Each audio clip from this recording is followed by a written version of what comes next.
I'd like to talk for a moment about fanvids. Fanvids are a collection of clips taken out of their narrative and arranged to music. This music then brings it into a different context. Most people use fanvids to celebrate their favorite romantic pairings. Others use fanvids to make political statements. I am a fan of a few political fanvids, and not so much of others. The user henryevilx created this fanvid called Dollhouse's Secret War on Women, in which he tries to make the claim that Dollhouse is misogynistic simply because women get hit a lot. This would be a good argument if men didn't get hit back. I made a response fanvid called Dollhouse's Overt Warrior Women. This is my fanvid with the original fanvid visible in the corner. I did my best to match up the clips. A woman goes down in his, and a man goes down in mine. A woman tortures a woman in his, and a man tortures a man in mine. A lot of these are even the same fights. It just shows the man beating the woman because of some idea that gender equality is anti-feminist if it involves violence. I disagree. Gender equality is feminist, period.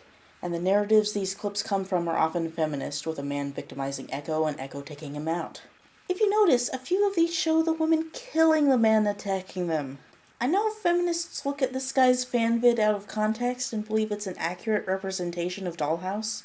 Because they have no other experience with the show, they wouldn't know otherwise.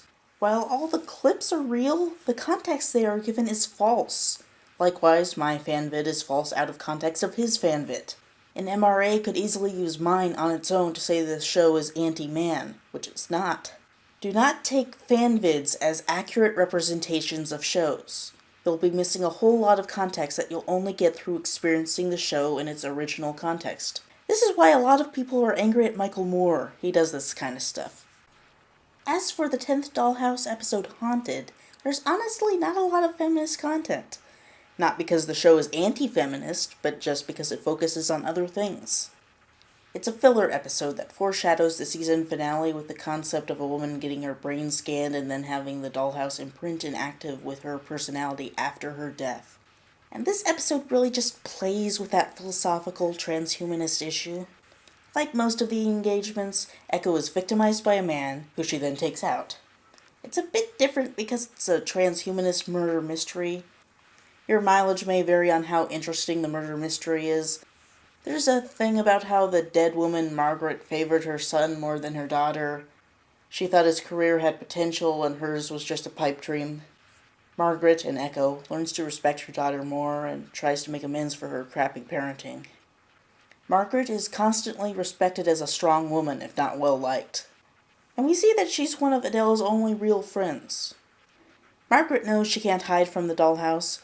She can't hide from her friend Adele. So she goes to return the body she borrowed. Adele cries as she watches her friend die. Ballard's subplot is actually more relevant than the main storyline. He struggles with pretending to date Melly with the knowledge she's actually inactive there to spy on him, who doesn't know she's inactive. He gets prints off of her wine glass and gets his friend at the bureau to search the FBI's database. The search brings up a file on a person who looks like Melly, and then another person. And then several more quickly load before the files are all automatically deleted. There's a conspiracy going on. Ballard gets home to find Melly waiting for him. She's recognized that he's unenthusiastic about their relationship, and she says she's willing to do whatever it takes to make it work.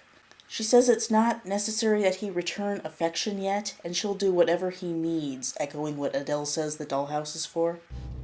I will give you what you need and let you take it from me. Ballard then decides to use Melly for sex. He's forgotten she's a victim and instead dehumanizes and objectifies her. He recognizes her as inactive and sees her as unreal. This is a mistake, of course. She's artificial but not unreal, and the body still belongs to an absent personality. In the morning, he recognizes that he compromised his morals and essentially became a Dollhouse client. This greatly disturbs him, but he's still essentially a Dollhouse client. In the first episodes, it looked like Ballard would be our generic male hero. He looked like the white knight going out to rescue the damsel in distress. Now he's getting corrupted and he's dehumanizing the actives in the same way as the Dollhouse. He can't be taken as an infallible voice of reason anymore. This will be looked at more in the next episode.